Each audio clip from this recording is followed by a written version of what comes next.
नमस्कार. मुख्यमंत्री माझी लाडकी बहीण योजनेच्या या नवीन व्हिडिओमध्ये सर्व लाडक्या बहिणींचं मनापासून खूप खूप स्वागत आहे. तर बघा, लाडक्या बहिणींना खुशखबर देण्यात आलेली आहे.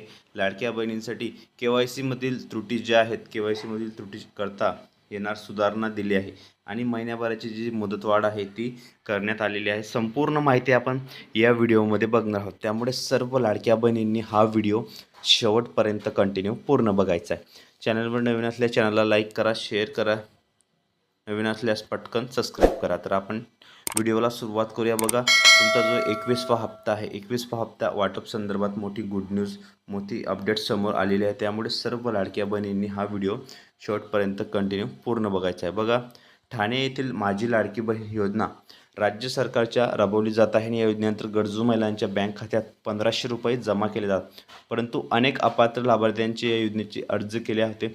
त्यामुळे राज्य सरकारकडून पात्र लाभार्थ्यांना महिलांची KYC प्रक्रिया करत आहेत.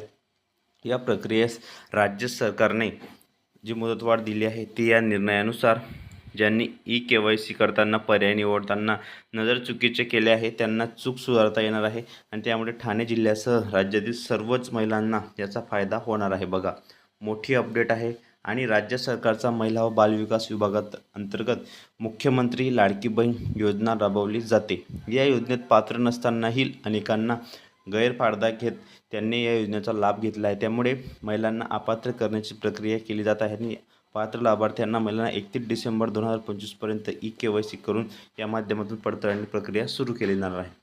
तसेच या योजनेअंतर्गत लाभार्थ्यांची जी संख्या आहे जलद गतीने करण्याची ऑनलाईन प्रक्रिया KYC तुम्हाला 31 मार्चपर्यंत शेवटची मुदत होती. ही मुदत आता 30 एप्रिलपर्यंत वाढवून देण्यात आलेली आहे आणि ही सर्वात मोठी लेटेस्ट अपडेट आहे. त्यामुळे सर्व लाडक्या बहिणींनी हा व्हिडिओ शेवटपर्यंत कंटिन्यू पूर्ण बघायचा आहे. यापुढे जी मुदतवाढ आहे ती शासन निर्णयानुसार ही प्रक्रिया पूर्ण करताना लाभार्थ्यांच्या कुटुंबातील सदस्य निर्गमित, कायम आणि कंत्राटी कर्मचारी म्हणून विभाग म्हणून उपक्रम मंडळ राबवले जात आहेत.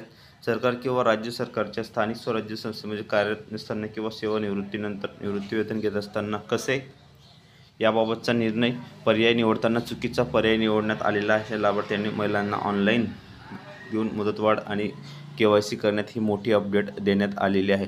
त्यामुळे सर्व लाडक्या बहिणींनी हा व्हिडिओ शेवटपर्यंत कंटिन्यू पूर्ण बघायचा आहे. चॅनलवर नवीन असल्यास चॅनलला लाईक करा, शेअर करा, नवीन असल्यास पटकन सबस्क्राईब करा. ठीक आहे, तर आता व्हिडिओला आपण सुरुवात करूया. सर्वात मोठी गुड न्यूज आहे, सर्वात मोठी लेटेस्ट आणि नवीन अपडेट आहे. त्यामुळे सर्व लाडक्या बहिणींनी या व्हिडिओला जास्तीत जास्त लाईक करा, शेअर करा, नवीन असल्यास पटकन सबस्क्राईब करा. बघा, 21वा हप्ता तुम्हाला वाटप होणार आहे आणि त्या संदर्भात बहुतेक तालुक्यांमध्ये, जिल्ह्यांमध्ये हा हप्ता वाटप झालेला आहे. तुम्ही कोणत्या तालुक्यातून, जिल्ह्यातून बोलत आहेत कमेंट करा आणि तुम्हाला 21वा हप्ता आला का ते पण तुम्ही कमेंट बॉक्समध्ये नक्की सांगा. तर ताईंनो, असेच नवनवीन व्हिडिओनी लेटेस्ट माहिती बघण्यासाठी तुम्ही आपल्या चॅनलला पटकन सबस्क्राईब करा. बघा, ज्यांनी KYC केलेली नसेल त्यांना आता 30 एप्रिलपर्यंत मुदत जी आहे ती वाढवून देण्यात आलेली आहे. लवकरात लवकर KYC करून घ्यावी आणि त्यात तुम्हाला 30 एप्रिलपर्यंत जी मुदत आहे ती वाढवून देण्यात आलेली आहे. त्यामुळे ज्यांनी KYC केली नाही तर त्यांना पुढील हप्ता 21वा हप्ता मिळणार नाही. त्यामुळे लवकरात लवकर तुम्ही KYC करा आणि 20वा हप्ता तुम्हाला जमा झालेला आहे. 21वा हप्ता तुम्हाला आता जमा व्हायला सुरुवात झालेली आहे. तुम्हाला पैसे आले का तुम्ही कमेंट बॉक्समध्ये नक्की सांगा. तर असेच नवनवीन व्हिडिओनी लेटेस्ट माहिती बघण्यासाठी तुम्ही आपल्या चॅनलला पटकन सबस्क्राईब करा आणि शेजारील घंटीच्या बेलकन आयकॉनला प्रेस करा. तर भेटूया पुढच्या व्हिडिओमध्ये नवीन माहिती, नवीन अपडेट्स.